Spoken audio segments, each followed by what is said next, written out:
श्री राम जय जय राम। श्री राम जय जय राम।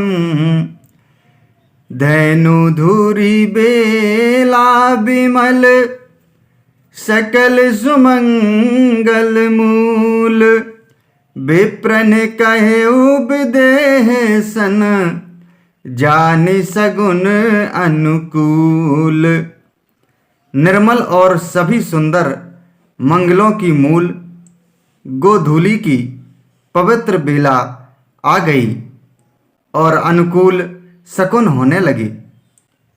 यह जानकर ब्राह्मणों ने जनक जी से कहा, उपरोहित ही कहु नर नाहा।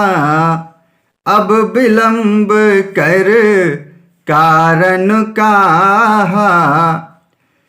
सतानंद तब सचिव बुलाए। मंगल सकल साजी सब ल्याए।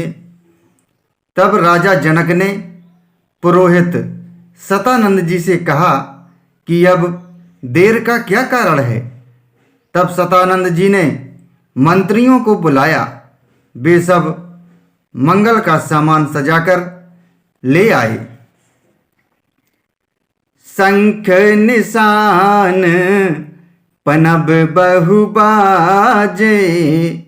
मंगल कलश सगुन शुभ साजे। सुभग सुहासिनी गाबहि गीता। करहि वेद धुनि विप्र पुनीता। शंख नगाड़े ढोल और बहुत से बाजे बजने लगे तथा मंगल कलश और शुभ शकुन की वस्तुएं दधि दूर्वा आदि सजाई गईं।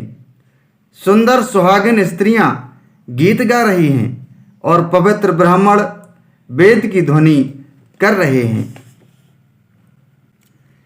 लेन चले सादर यही भांति।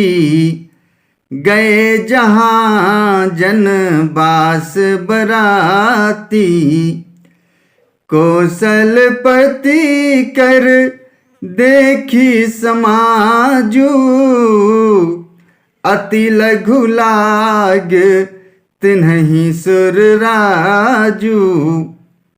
सब लोग इस प्रकार आदरपूर्वक बारात को लेने चले और जहां बारातियों का जनवासा था वहां गए।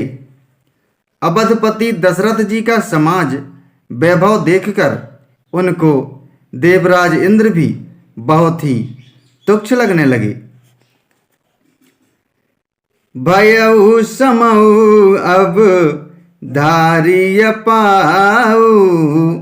यह सुनी परा निशा नहीं घाऊ। गुरहि पूछी करी कुल विधि राजा। चले संग मुनि साधु समाजा। उन्होंने जाकर विनती की, समय हो गया, अब पधारिए। यह सुनते ही नगाड़ों पर चोट पड़ी। गुरु वशिष्ठ जी से पूछकर और कुल की सब रीतियों को करके राजा दशरथ जी मुनियों और साधुओं के समाज को साथ लेकर चले। भाग्य विभव अवधेश कर देखी देव ब्रह्मादि।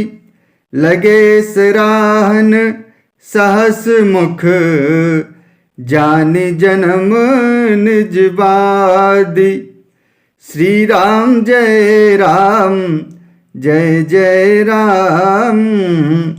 श्री राम जय जय राम।